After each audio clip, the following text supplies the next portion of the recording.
I just want to share this as well because the Lord was giving us the instruction that we should take one Bible verse and meditate on the Bible verse for 7 days. Okay. So when you wash your dishes, meditate on the Bible verse. When you sleep on, even when you go to sleep on your bed, you should meditate on the Bible verse because the Bible says, "This book of the law shall not depart from your mouth.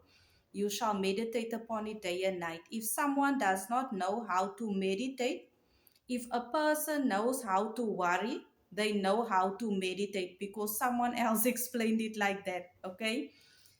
So you take that one Bible verse, you ponder the word of God, you roll it over in your mind, you think about it day and night. Okay.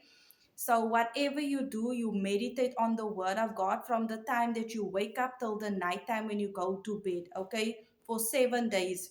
So every week you take a different Bible verse and you meditate on that Bible verse for 7 days. You will see the transformation happening. I was meditating on the Bible verses every day for 1 year and it transformed the way that I think. Okay. So you as a Christian, the way that you think should line up with what the Bible says. Okay.